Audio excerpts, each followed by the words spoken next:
Hello, welcome to our video about rotational energy. So we're building on our last topic, which was just rotational motion, where we use those rotational kinematic equations. And so now we're going to move to thinking about kinetic energy due to motion that is rotational in nature. And before we do that, we're going to introduce a new quantity. It's called the moment of inertia, and there are a couple of different ways that we will be able to calculate it. This is our first one. I'm going to show you an example here in a moment, and then we'll have several videos with more examples as well. But the moment of inertia is the resistance to start rotating or the resistance to slow your rotating that an object has. So if we were to think about like a really big merry-go-round that was just loaded with people, we just packed as many people onto it as we could. And we want to think about me going over and grabbing one of the bars and trying to make it rotate. It's going to be really hard, right? Because the mass is really high. Now let's empty the whole merry-go-round off except for one person and think about me going over and trying to rotate it again. It's going to be a lot easier. So the moment of inertia in the first example was really big. It really resisted rotating. And in the second example, the moment of inertia was much smaller and it was much easier to rotate. So mass clearly is part of this, but the distance of the mass from the axis of rotation also matters. So if I were to take my merry-go-round again, and let's suppose I put 5 people around the perimeter of the merry-go-round and I tried to rotate it. Think about how hard it is to make that rotate. And now I ask all 5 people to go into the center of the merry-go-round and me try to rotate it again. It's going to be easier when I had everybody go into the center because the moment of inertia isn't as great. So that's just a conceptual example of this equation. Let's look at an introductory level mathematical version. Let's suppose I had 2 masses, one that was 1 kilogram, that was a distance of 1 meter from my axis of rotation. So let's suppose I'm going to rotate this whole system around the origin in this plane. And I had a 2 kilogram mass that was 2 meters from the origin. The way I'm going to calculate the moment of inertia of this system using this equation is to take the first mass times its distance to the axis of rotation squared. So 1 kilogram times 1 meter squared. And then summing it up, so I'm going to add the second mass times its distance to the axis of rotation squared. And get the moment of inertia. In this situation would be 9 kilogram meter squared. Kilogram meter squared are going to be my units on moment of inertia. And notice this term contributes a lot more. Not only does it have a bigger mass, but because it's further, that term is squared, so that really impacts it. So when you're given a problem that has kind of point masses located a distance from the axis of rotation, this is going to be your go-to equation. And we'll work some problems like this. The other way that we will encounter moment of inertia are some specialized formulas for some shapes.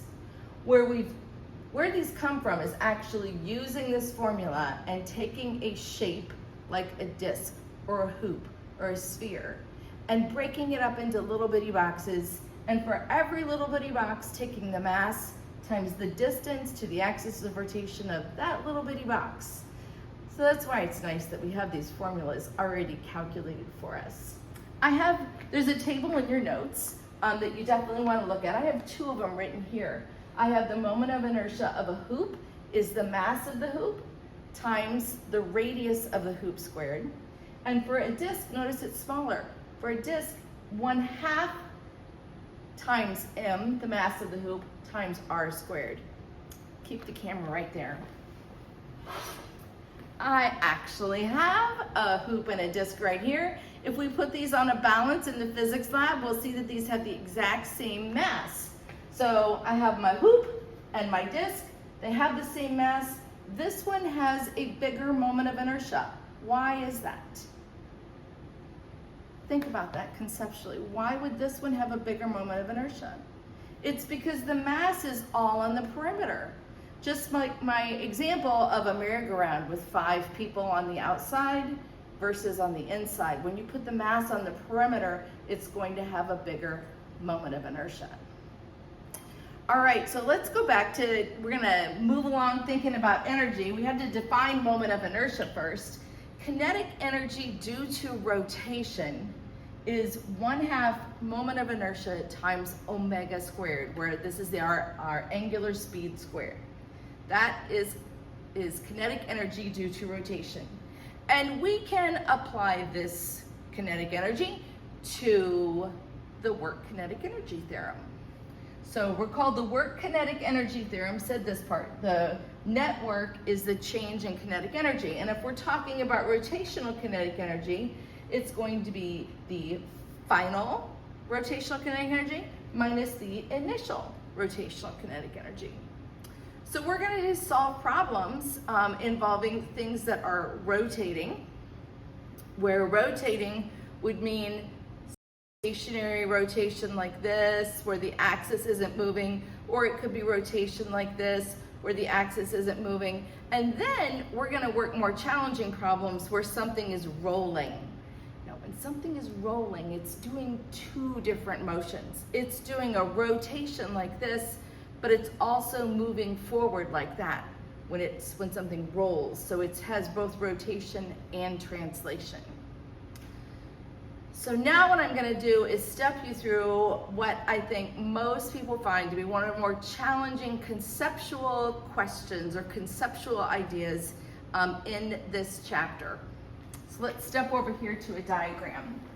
Let's suppose I had a hoop and a disc, can you see up here, that are going to start on a ramp. So I'm going to have a ramp, I'm going to put my hoop and my disc, identical masses at the same height, and I'm going to let them go. And I'm going to ask the question, which one is faster at the bottom? So they're starting at the same height. Which one's faster at the bottom? Let's break it down. So what I've done is organized here my hoop and my disc. My initial energy for both of them is going to be my mass times gravity times height. So they're going to they're not moving at the beginning, so their energy is going to be purely potential energy, and it will be identical. When they get to the bottom, if I put my origin right here, then at the bottom they'll have no potential energy, and their energy will all be energy due to motion. But it's going to have 2 kinds. It's going to have the rotational final, and it's going to have the translational final. So they'll both be 100% kinetic. But let's break it down even further. This one, so kinetic energy final due to rotation, 1/2 I omega squared, 1/2 moment of inertia times angular speed squared, plus 1/2 mass velocity final squared. And over here I have the kinetic energy of the disk due to rotation, so disk, and the translation. Now let's think about these moments of inertia. The hoop is bigger than the disk. So if the hoop is bigger than the disk, then the speed of the hoop has to be smaller, because these 2, the red and the blue, have to be equal to each other. So the one with the bigger moment of inertia will have the smaller speed, and the one with the smaller moment of inertia will be moving faster. So let's do some conceptual questions and get to some problems.